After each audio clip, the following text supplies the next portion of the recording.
Hola, me da mucho gusto saludarles y darles la bienvenida a este estudio para las células. Es parte de un proceso discipular, el caminar del discípulo. Eso es lo que estamos considerando en estos días en las células. El material se llama La vida viviendo las disciplinas espirituales. Y una de las disciplinas espirituales que vamos a estar compartiendo este día en la sesión 4A, o sea, la sesión 4 en su primera parte, es la vida llena del Espíritu. Eso es lo que vamos a estar compartiendo, obviamente, en 2 horas de lección, que sería esta primera parte, y la siguiente semana la segunda parte.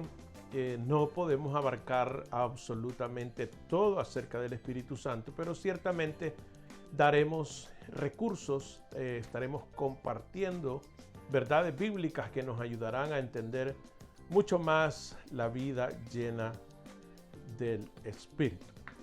El Espíritu Santo habita en nosotros, nos da poder y nos transforma para vivir de acuerdo con Dios, para vivir de acuerdo con Dios. Eso es el enfoque, eso es el afán que nos traerá al estudio de la Escritura, cómo el Espíritu Santo nos transforma a vivir de acuerdo con Dios. No a simplemente tener una manifestación espiritual desde el punto de vista místico, sino también desde el punto de vista real, cómo mi vida día a día, hora a hora, minuto a minuto, segundo a segundo, puede vivir de acuerdo al Señor. Así que vamos en la primera parte recordando un poco acerca de lo que aprendimos la semana pasada o las 2 semanas pasadas, hablando acerca de que como cristianos necesitamos vivir en colectividad, en comunidad, en asociación con otros que tienen la misma fe. Así que necesitamos interdependencia.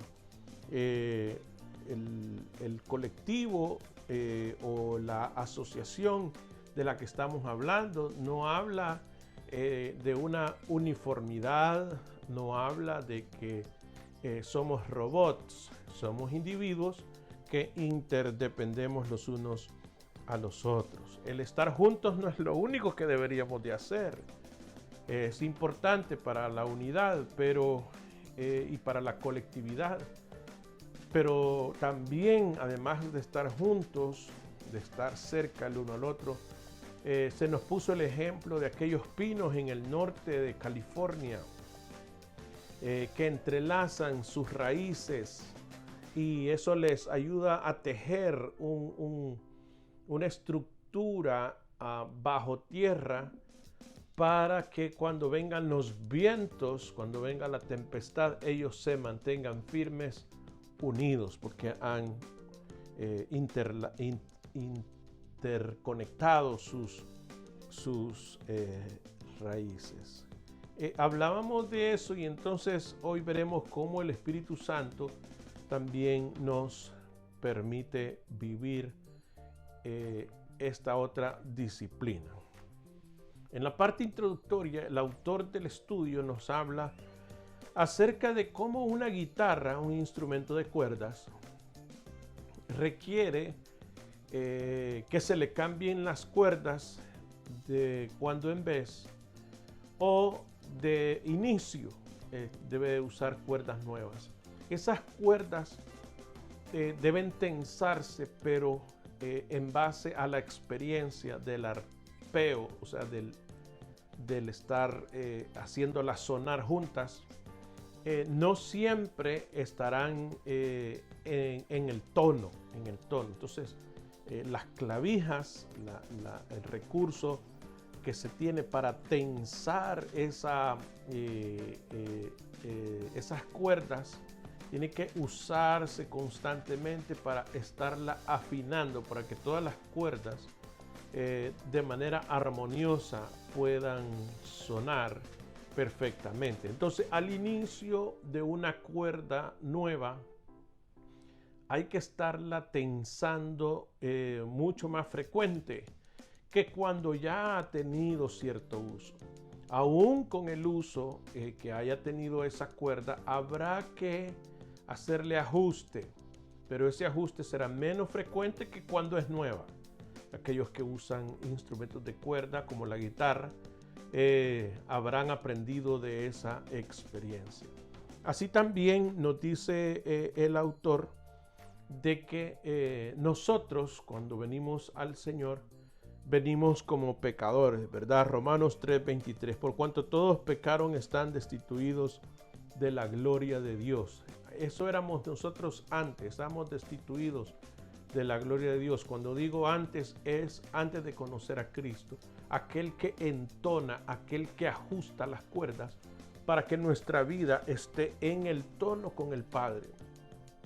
Y es así entonces que posteriormente a nuestra relación con Cristo y con Dios, podemos entonces empezar a hacer los ajustes. El Espíritu Santo conoce y hace esos ajustes para que podamos vivir en armonía con el Padre.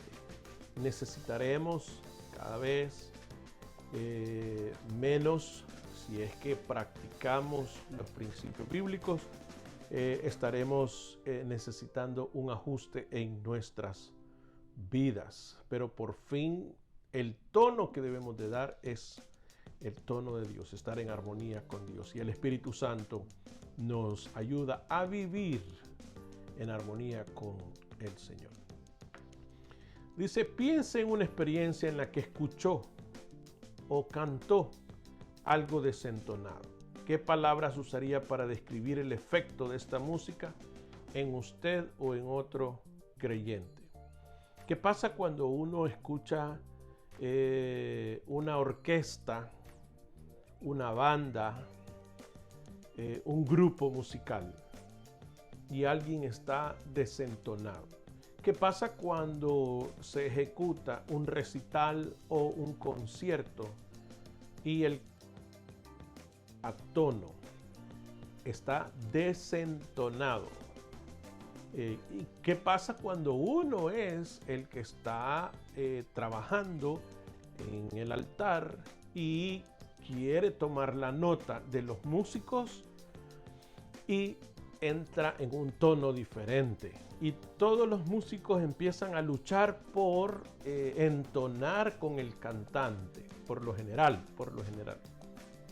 Al final es una cuestión de colaboración y cooperación, porque lo que se quiere es ejecutar algo armoniosamente. Si alguna vez a usted le ha pasado que está tratando de entonar y no logra el tono de la melodía, eso es sufrimiento. Y se piensa en una experiencia en la que escuchó algo desentonado. ¿Qué palabras usaría para describir el efecto de esta música? Sufrimiento. Se sufre, se siente largo. ¿Cuándo va a terminar? Como para poder salir de la vergüenza de no haber logrado el tono. Así también, hermanos, el desentonar con Dios, o sea, el no pegar en el blanco, porque pecado se traduce como errar al blanco. Cuando uno no ha estado en armonía con Dios, eso es sufrimiento, eso es prolongación. ¿Cuándo voy a salir de esta circunstancia? Y es algo poco agradable para el que lo ejecuta como para los que lo escuchan. Comente un tiempo, momento, día o temporada de la vida en la que sintió que estaba viviendo entonado con Dios. Describa las circunstancias. Como ser humano que soy, he tenido mis tiempos de desobediencia, vamos a decir que unas muy conscientemente, eso se llama rebeldía. Debo decirles que yo acepté al Señor a los 15 años, ahora tengo 57 años. He tenido múltiples experiencias, tanto a favor como en contra. Mas sin embargo también he tenido mis éxitos en el momento en que me humillo, en el momento en que bajo yo mi ego y me someto al poder del Espíritu Santo, y he podido tener armonía. Por ejemplo, en el hogar he logrado o he permitido que el Espíritu Santo haga su obra en mí. He sido un mejor esposo. En la iglesia, cuando he tenido dificultades de relación con las ovejas o con otro colega, me he humillado, me he puesto humilde, he permitido que el Espíritu Santo haga su obra y pienso que de alguna manera he logrado el éxito. En otras he aprendido, pero bueno, son cosas que se experimenta una paz, un gozo y una alegría, porque al final uno está obedeciendo al Señor. Dice, por medio de las Escrituras y más plenamente en la vida de Jesucristo, obtendremos un cuadro exacto de lo que significa vivir una vida perfectamente entonada con Dios. Sin embargo, somos por completo incapaces de hacer esto por nuestra cuenta. Damos gracias a Dios porque Él nos mandó a Jesús para que fuera un modelo para nosotros y luego envió a los creyentes el regalo del Espíritu Santo que nos ayudará a convertirnos en la persona que Él creó. Es el Espíritu Santo el que obra en y por medio de nosotros para hacernos más semejantes a Jesús. Como discípulos de Jesús podemos acoger la realidad de que el Espíritu Santo mora en nosotros y nos transforma y da poder para vivir entonados con Dios. Conozca la historia. Vamos a ir al texto bíblico que nos dará pauta y base para hablar del tema que hemos escogido en esta ocasión, de acuerdo a la serie. Entonces, en el estudio pasado, también escogimos este mismo capítulo de este mismo libro, Hechos capítulo 2. Solo que ahora vamos a ir un poco para atrás y vamos a ver qué aconteció para que la colectividad, para que el grupo se mantuviera unido. ¿Qué sucedió? ¿Qué fue lo que anticipó, que dio esa habilidad para que estuvieran juntos, que vendieran sus propiedades y pudieran vivir armoniosamente? Entonces, vamos a ir a Hechos capítulo 2, versículos del 1 al 12, el cual leo a continuación. Dice, cuando llegó el día de Pentecostés, estaban todos unánimes juntos y de repente vino del cielo un estruendo como de un viento recio que soplaba, el cual llenó toda la casa donde estaban sentados, y se les aparecieron lenguas repartidas como de fuego, asentándose sobre cada uno de ellos, y fueron todos llenos del Espíritu Santo, y comenzaron a hablar en otras lenguas, según el Espíritu les daba que hablasen. Moraba entonces en Jerusalén judíos, varones piadosos de todas las naciones bajo el cielo. Y hecho este estruendo, se juntó la multitud y estaban confusos, porque cada uno les oía hablar en su propia lengua. Y estaban atónitos y maravillados, diciendo, mirad, ¿no son galileos todos estos que hablan? ¿Cómo pues les oímos nosotros hablar cada uno en nuestra lengua en la que hemos nacido? Partos, medos, elamitas y los que habitamos en Mesopotamia, en Judea, en Capadocia, en el Ponto y en Asia, en Frigia y Panfilia, en Egipto y en las regiones de África, más allá de Cirene, y romanos aquí residentes, tanto judíos como prosélitos, cretenses y árabes, les oímos hablar en nuestras lenguas las maravillas de Dios.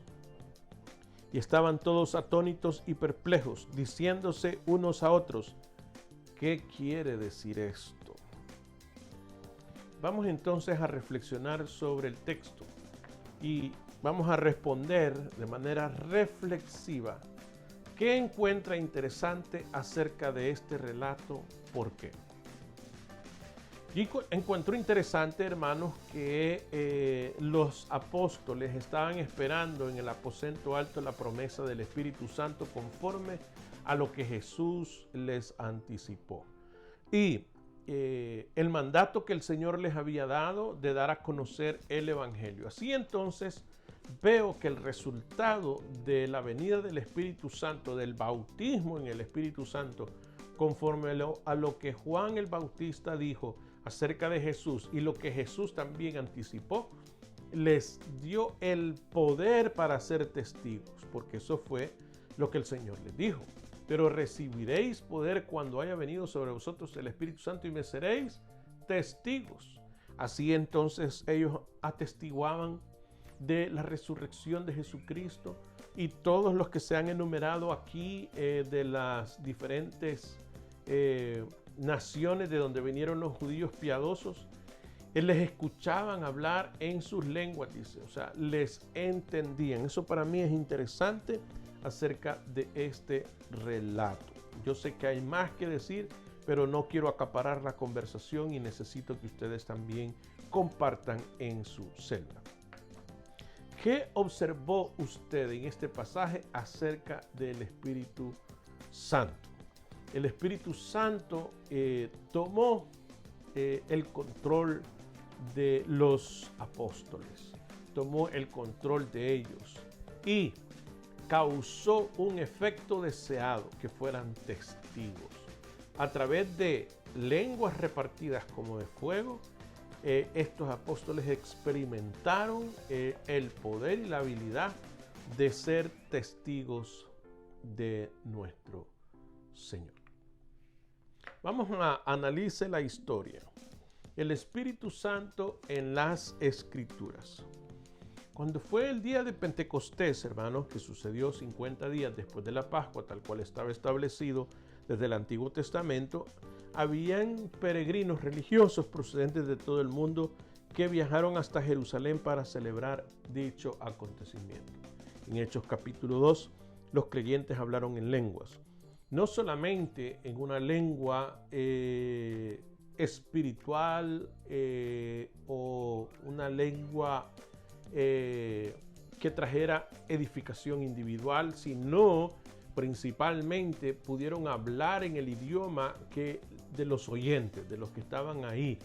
Acabamos de leer de todos los lugares que venían. Entonces, según Lucas recuenta los hechos, la gente de todas las naciones podían escuchar en su idioma nativo las cosas maravillosas que Dios había hecho. Esto es lo contrario a una escena similar en Génesis capítulo 11, rodeando la torre de Babel.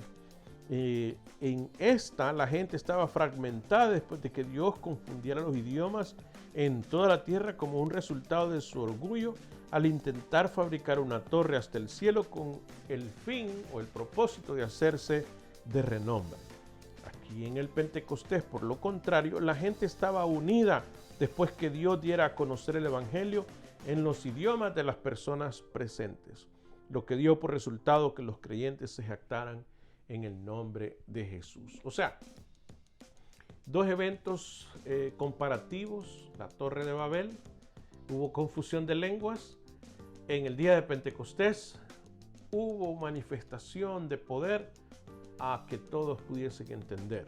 En el anterior, en Génesis, era un correctivo al corazón que aquellos que querían hacerse famosos, entonces hubo confusión de lenguas. Pero en este caso, en el Génesis 11 centrado en el hombre, para hacerse famoso el hombre, aquí en Hechos capítulo 2 para poder proclamar al Hijo de Dios. Al responder a las preguntas que se hacen en Hechos 2, capítulo 12, Pedro se dirige a la creciente multitud y por medio del Espíritu Santo la gente ahí presente pudo escuchar el Evangelio en su idioma natal. Como resultado, de acuerdo al libro de los Hechos, lo cual creo es verdad, 3,000 personas creyeron y tomaron la decisión de bautizarse. Al igual que el Evangelio de Lucas comienza con el nacimiento de nuestro Salvador, Hechos de los Apóstoles comienza con el nacimiento de la iglesia, estableciendo el escenario para la explosión del ministerio que vendría. Mediante el poder del Espíritu Santo, Jesús mandó a los primeros discípulos en medio de la persecución a proclamar el Evangelio de Jesús hasta lo último de la tierra. De haber estado ahí ese día, ¿cómo habría usted respondido y por qué? Bueno, la pregunta es amplia y general, pero si hubiera sido uno de los discípulos, hubiera respondido con asombro. Si hubiera sido uno de los oyentes, hubiera respondido con asombro. Dice, ¿acaso no son estos galileos? Acuérdense que estaban en Jerusalén. Los apóstoles venían de Galilea, al norte de Israel. Jesús vivió en Nazaret, en Galilea. Le decían Jesús el Nazareno. O sea, tenían una forma particular de hablar. Y eso fue destacado, puesto que los que estaban ahí venían de diferentes lugares, judíos, pero de diferentes lugares, y practicaban diferentes lenguas o idiomas. Habría sido de sorpresa, habría sido maravilloso, habría sido sorprendente. Aunque el Espíritu Santo hace su entrada al principio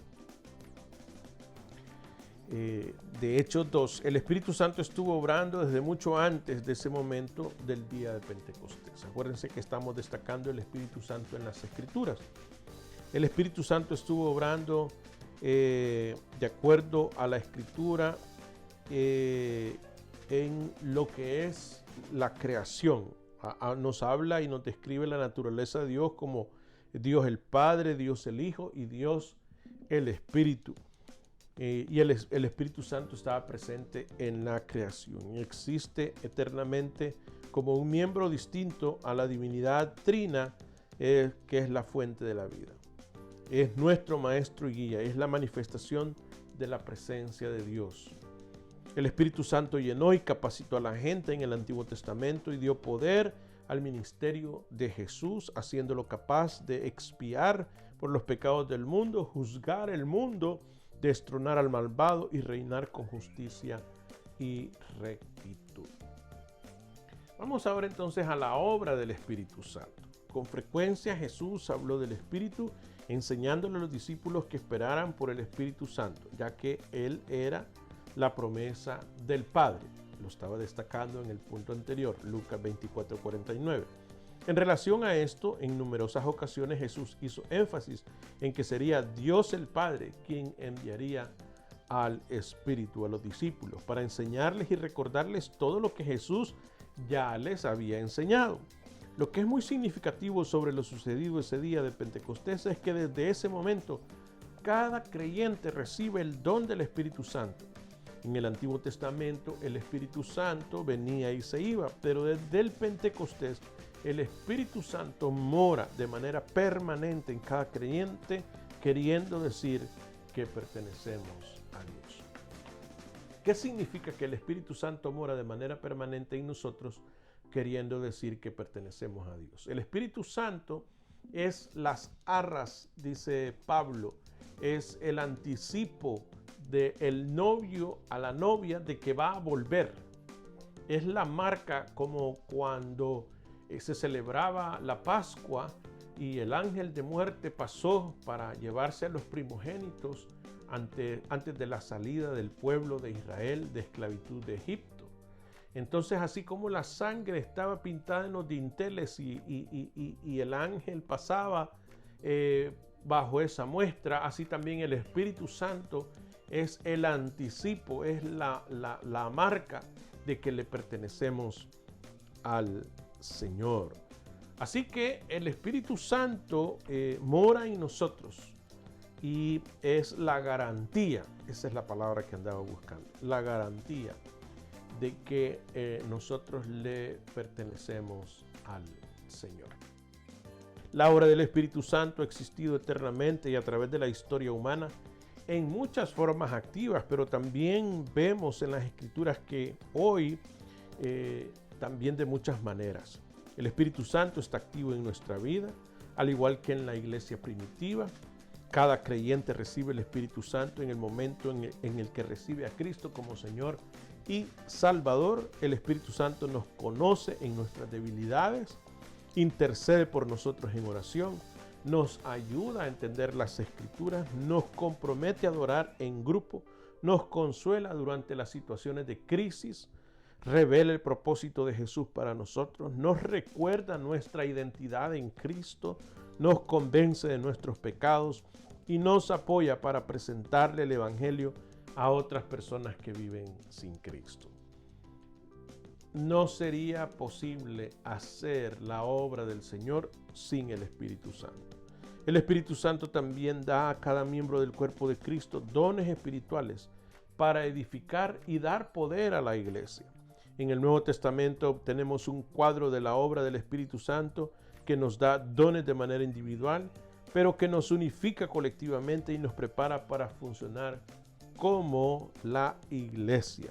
En 1 Corintios 12 se da una descripción de lo que son los dones espirituales. En Efesios 4 también se nos habla acerca de la manera en que los que somos llamados al liderazgo de la iglesia debemos de preparar a los santos para el ministerio. Así que el amor y la unidad se nos da como una evidencia creíble de que el Espíritu Santo está operando a través de un grupo de personas, permitiendo que Jesús se revele en y por medio de nosotros. Repase todas las maneras enumeradas en que podemos experimentar al Espíritu Santo. Comente cómo ha experimentado usted personalmente al Espíritu Santo. Bueno, hemos estado hablando que Él actúa en cada creyente. Hemos estado hablando que Él es la garantía para cuando Cristo vuelva, nosotros podamos irnos con Él. Hemos estado hablando que nos ayuda a entender las Escrituras. También hemos dicho que nos convence de pecado, de juicio y de justicia. También nos ayuda a presentar el Evangelio.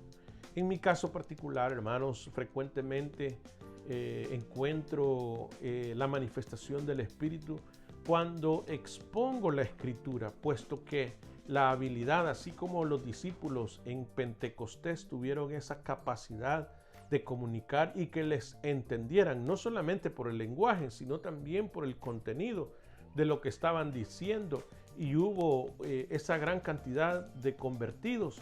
Así también, hermanos, cada vez que expongo la palabra de Dios, puedo experimentar la misericordia de Dios, que a pesar de mis limitantes, Él puede usarme y traer un mensaje que pueda ser entendible, edificante, relevante y de salvación para otros. Comprométase. Nos habla aquí acerca de un ejemplo, ya que hemos hablado acerca del Espíritu Santo. Dice aquí que compartan en el grupo alguna canción, una buena música, dice. Cuáles se ajustan de manera armoniosa para crear una melodía atractiva. Dice, note cómo cada instrumento está a tono con los demás, cada voz se mezcla bien con las otras y cada acorde y progresión guía a un todo hermosamente unido. Hablando acerca de cuando ustedes han escuchado eso. Luego de pasar un tiempo comentando las cualidades de la melodía que usted identificó, comente el concepto de vivir en tono con Dios. O sea, tomando el ejemplo de la capacidad de los músicos y de los ejecutantes de voz, cuerdas y instrumentos de viento y todos los instrumentos que usted quiera, cómo logran esa ejecución armoniosa. Y entonces dice, tomando ese ejemplo, cómo podemos vivir a tono con Dios. Y vamos a decir, para reflexionar, ¿cuál es la descripción de un individuo que está a tono con el Espíritu Santo? Yo podría decir que uno que está en sintonía o a tono, en acorde, en armonía con el Señor, es uno que revela a Jesucristo y está en armonía con la Escritura. Lo que dice la Escritura se ve ejecutado en la vida de uno que está a tono con el Espíritu Santo. ¿Cuáles son algunas acciones específicas que un colectivo de creyentes puede llevar a cabo que indican que ellos están a tono con el Espíritu Santo? Una que viene a mi mente y me asalta casi de inmediato, hermanos, es que estamos unidos, que hay armonía entre nosotros. Y dos, que estamos testificando del nombre de Cristo. Una iglesia que no testifica, una iglesia que no busca al perdido, pudiera estarse convirtiendo en simplemente un club de gente buena, un club de gente que se lleva bien. Entonces el Espíritu Santo se manifestó en el día de Pentecostés y lo primero que hicieron los discípulos o los apóstoles fue testificar de Cristo. Así que yo creo que como iglesia, un colectivo, una manifestación espiritual, que hay varias, y ya citamos 1 Corintios 12, Efesios 4. Hermanos, yo creo que indefectiblemente, o sea, que no puede estar ausente el condimento o es requisito estar testificando de Cristo, Este día hemos visto la sesión 4A, o sea, la sesión 4 en su primera parte, la vida llena del Espíritu. El Espíritu Santo habita en nosotros, nos da poder y nos transforma para vivir de acuerdo con Dios. Todo esto para darnos una vida donde vivimos las disciplinas espirituales. Espero, hermanos, que mi participación comentando el contenido de la lección pueda ser de ayuda para todos ustedes, para el desarrollo del proceso discipular, el cual está íntimamente ligado al líder de la célula, para que al final tengamos el fruto deseado. Vidas parecidas a nuestro Señor Jesucristo. Que el Señor, que el Espíritu Santo continúe trabajando en nuestras vidas y el fruto deseado pueda ser cada día más evidenciado. Me fue un gusto haber compartido con ustedes y será hasta una próxima vez. Bendiciones.